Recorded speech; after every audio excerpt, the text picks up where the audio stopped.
Hello students, this is Lata Narwani from Mount Litra Z School Jhansi. Children, we are doing lesson Why Do We Fall Ill? And today we will be doing lecture 5 of this lesson. So our first topic today is AIDS. What is the full form of AIDS? Acquired Immunodeficiency Syndrome.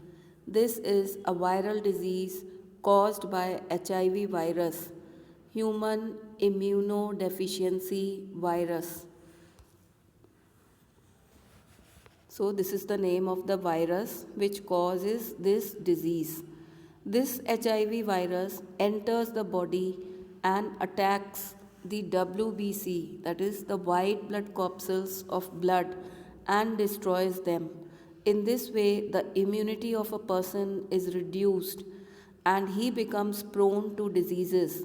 He acquires various diseases due to loss of immunity and ultimately dies. Next topic is mode of transmission of AIDS. What are the various modes through which AIDS is transmitted? So here are these methods. AIDS spreads through various methods which are as follows. First, sexual contact with an infected person. Second, transfusion of blood infected with HIV. Third, use of infected needles and syringes for injections. Fourth, transfer of HIV virus from infected mother to fetus and newly born infants. Means if mother is pregnant, so this disease HIV virus can be transferred from the mother to the fetus through the placenta. So these are the various modes of transmission of AIDS. Next topic is prevention of AIDS. First, disposable needles and syringes should be used for giving injections. Second, blood donors, means people who are donating blood, they should get their blood test done for HIV.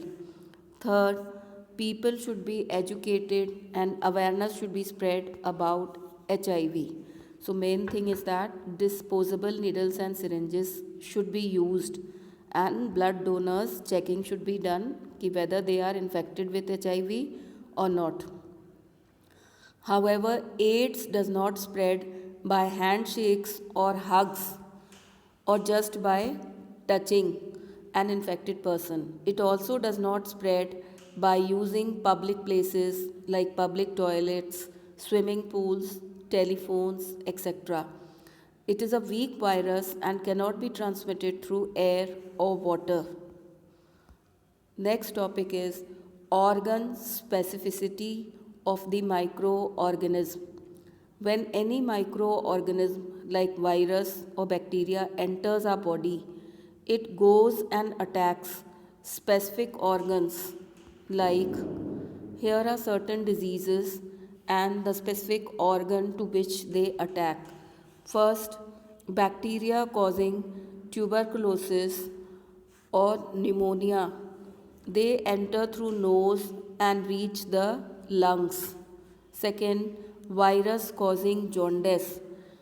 It reaches liver inside the body and attacks our liver, corrodes liver. Third is bacteria causing dysentery, diarrhea, typhoid. All these bacteria they reach stomach and intestine and cause harm to the intestine. Fourth is AIDS virus. AIDS virus reaches lymph nodes inside the body and then reaches to WBC or white blood cells and destroys them. Fifth is Plasmodium vivax. Plasmodium vivax is a malaria causing parasite or protozoan. It enters the body through mosquito bite, through our skin when mosquito bites.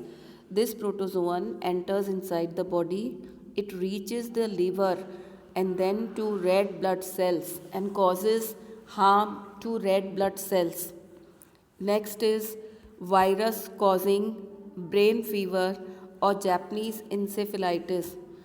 This virus enters body through skin, that is through mosquito bite, but reaches to its target organ, that is brain. So it attacks the brain. Next topic is tissue specific signs or symptoms. The signs or the symptoms of a disease depend on the tissue or organ which is targeted by the disease causing microbe. Examples of various symptoms are given below. First, target organ, if it is lungs, then the symptoms which arise in our body are like this: pain in chest region, coughing, breathlessness, etc. So these are the symptoms of tuberculosis. Second, if the target organ of the microorganism is liver, then it can cause loss of appetite, indigestion, jaundice, weakness. So these are the symptoms of jaundice. Third, if the target organ of microorganism is intestine, then the symptoms can be dysentery, diarrhea, stomach pain, loose motions, etc. If the target organ is brain, so the symptoms may be headache, vomiting, fits, giddiness, unconsciousness, etc. If the target organ is blood, then the symptoms which can arise in our body are reduced immunity, weakness, shivering, chilling, cold, etc. In case of malaria, the target organ is RBC or red blood cells in the blood. So they destroy, the microorganism destroys the red blood cells, so it causes shivering or chilling, cold occurs. In case of WBC, as in case of AIDS, so it reduces immunity of the body. Our last topic today is inflammation. Inflammation is swelling in the body organ or tissue due to recruitment of the cells to the affected area to kill the disease causing microbes. It results in the release of certain chemicals or proteins at the site. So, due to accumulation of WBC and various chemicals, the affected tissue or area shows swelling. This is called inflammation. Inflammation may cause local effects such as pain, redness of the body part, fever, etc. So, children, this is all for today. Thank you.